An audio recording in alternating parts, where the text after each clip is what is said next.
அன்பியும் YouTube இல்லந்தோறும் இறைசாட்சி உள்ளந்தோறும் மகிழ்ச்சி. விளிம்பு நிலை மக்களுக்கான யுஐஎஸ்ஜி சகோதரிகளின் சேவையை பாராட்டிய ராணி கமிலா உலகளாவிய பெண் துறவு சபைகளின் தலைவர்கள் அமைப்பான யுஐஎஸ்ஜியின் பிரதிநிதிகள் இலண்டனில் ராணி கமிலாவை சந்தித்து உலகின் பல்வேறு பகுதிகளில் போர், வறுமை, மனித வர்த்தகம் மற்றும் காலநிலை மாற்றத்தால் பாதிக்கப்பட்ட மக்களுக்காக கத்தோலிக்க அருள் சகோதரிகள் ஆற்றிவரும் சேவைகளை பகிர்ந்து கொண்டனர்.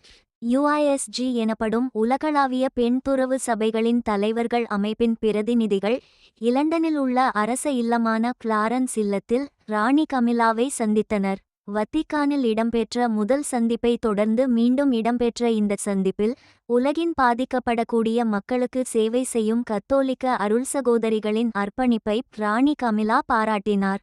திருப்பீடத்திற்கான பிரிட்டிஷ் தூதரகத்தின் இடைக்கால பொறுப்பு அதிகாரி முனைவர் அனபெல் இங் அவர்கள் இந்த சந்திப்பை ஒரு சிறப்பு வாய்ந்த மற்றும் மகிழ்ச்சியான தருணம் என்று விவரித்தார்.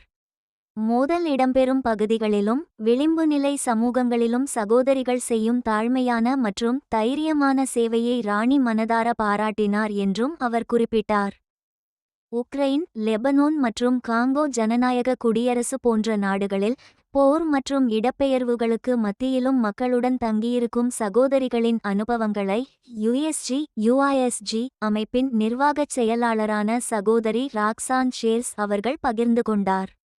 குண்டுவீச்சுகளின் போது பயந்துபோன குழந்தைகளை ஒரு சகோதரி பாதுகாப்பான இடத்திற்கு அழைத்துச் சென்றதையும் குண்டுகளின் சத்தத்திற்கு மத்தியில் அவர்களுக்கு நம்பிக்கையை அளிக்க திருவிவிலியத்தை வாசித்த நிகழ்வையும் கேட்ட ராணி கமிலா அவர்கள் மிகுந்த நெகிழ்ச்சி அடைந்தார். 110க்கும் மேற்பட்ட நாடுகளில் மனித வர்த்தகத்திற்கு எதிராக தடுப்பு, கல்வி, வழக்காடுதல் மற்றும் மீட்கப்பட்டவர்களுக்கான ஆதரவு ஆகியவற்றின் மூலம் போராடும் தலிதா கம் அமைப்பின் பணிகளை சகோதரி அப்பி அவெலினோ எடுத்துரைத்தார். மேலும் இந்த அமைப்பு 2025ஆம் ஆண்டில் 12 லட்சம் மக்களுக்கு சேவை செய்துள்ளது என்றும் இந்த முயற்சி இளைஞர்களை மனித கடத்தலுக்கு எதிரான தூதர்களாக பயிற்றுவிக்கிறது என்றும் அந்த சகோதரி எடுத்துரைத்தார்.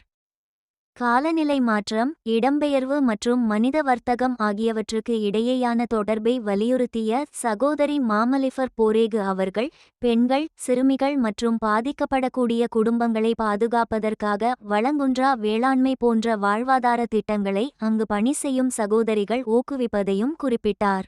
இந்த அன்பியம் யூடியூப் சேனலை நீங்கள் ஷேர் பண்ணுங்க, சப்ஸ்கிரைப் பண்ணுங்க, லைக் பண்ணுங்க. Wish you all the best.